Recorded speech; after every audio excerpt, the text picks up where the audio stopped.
Alright, guys, so this is a sequel to a story I basically was like, this is all for fun. Like, this was all just for shits and giggles, and I was like, you know what? There's been kind of an idea for this as a sequel, and I was kind of thinking, wouldn't it be fun to do as a sequel to this? I did it a few months ago, called Gravity Falls versus the Munsters.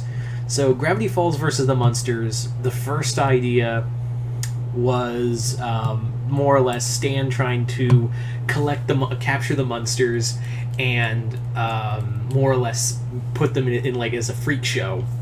This time around, it's a little different. All right, so for this one, in the original story, the Munsters went on a vacation to Gravity Falls just to kind of take in the weird sights and sights and whatever, and just enjoy time, blissfully unaware that Stan was trying to kidnap them. So in this story, this is a follow-up to that, because we discover that after the Munsters left Gravity Falls, it turns out Grandpa left his spell book behind, and guess who found it? Stan found the spell book, and now he's planning on using it to his own ends. And Ford and the rest of them are trying to tell him, this is kind of a really bad idea because you don't know what magic can do.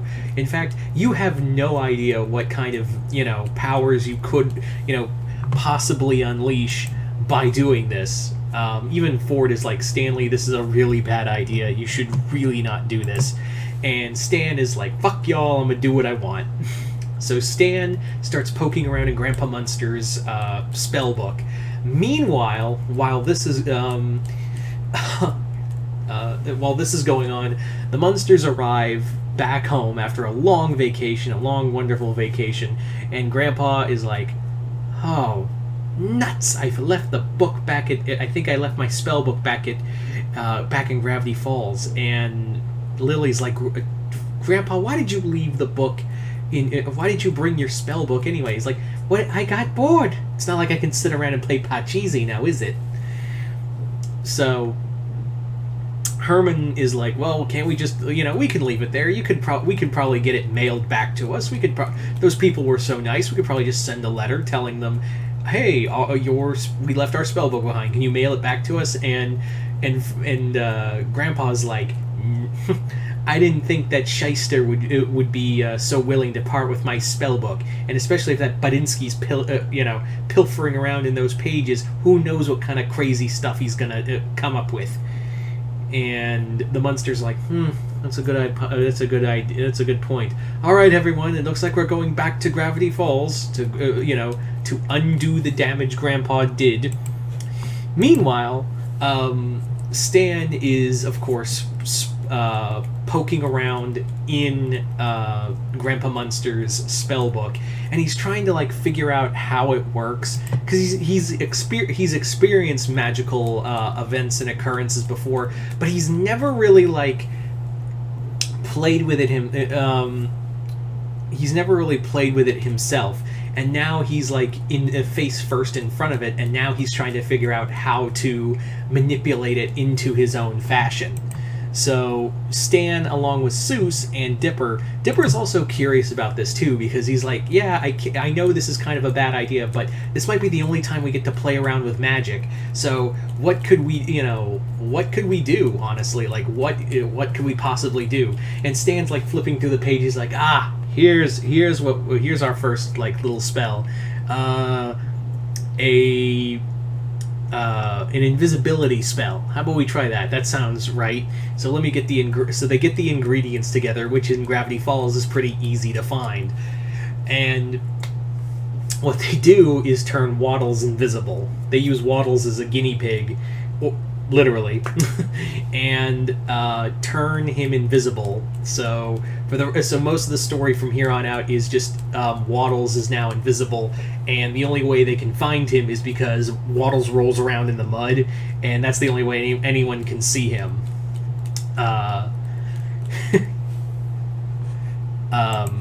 So that's kind of the first spell, and from there Stan is like,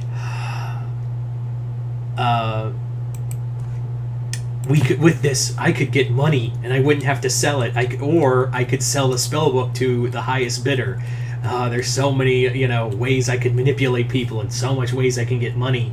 So Stan is trying to use like a transmutation to make stuff into gold, but by this point the Munsters have come back to Gravity Falls and are looking for the spellbook. Now, Herman believes that this is all just one big misunderstanding and just wants to get the book back and, go home. So he's like, "Excuse me, good sir. It appears to me that my father-in-law, as airheaded as he can be sometimes, has left the book behind. So if you would be so kind, could you give back the book?" And Stan's like, no.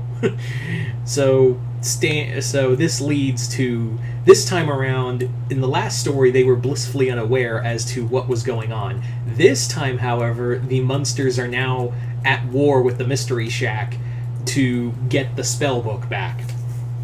Now, the reason why the others, like, Ford, Wendy, Mabel, and all of them get involved is because, well, Wendy's like, "Hey, that might mess with my paycheck. I gotta stop him." And Mabel's like, "Look, chaos! I am the god of destruction." And also, she wants to get with Eddie. She's still trying to get with Eddie. So it's more or less just a bunch of. It's not like an all-out bloody war like you would think. It's more like a war of comedy. It's a straight up just comedic. It's a straight up war of comedic events. Like, it's more of like the Munsters pulling pranks on the Mystery Shack, or trying to use like disguises to get in. Meanwhile, Stan is utilizing more of the spell book.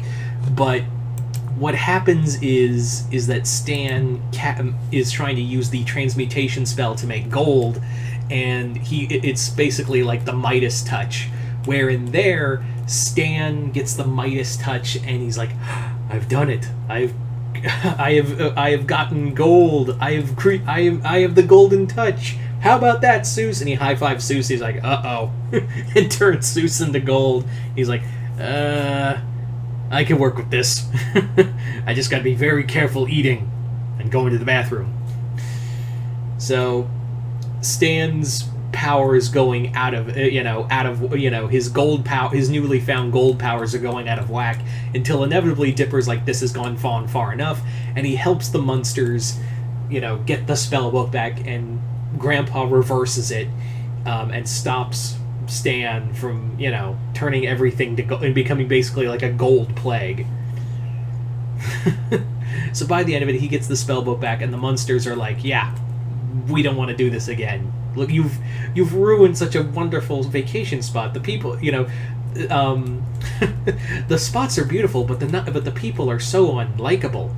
You're getting a 1-star Yelp review, sir." So that's how the story ends. So there you go, guys. That is pretty much Gravity Falls versus the Munsters 2. Destroy all Munsters. I literally thought of this story.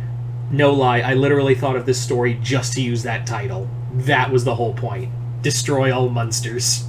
Anyway, so you guys tell me in the comments below, what did you guys think of it? Like it, hate it, comment below, let me know. Once again, I'm Mr. Multiverse. I'll see you next time in the Multiverse.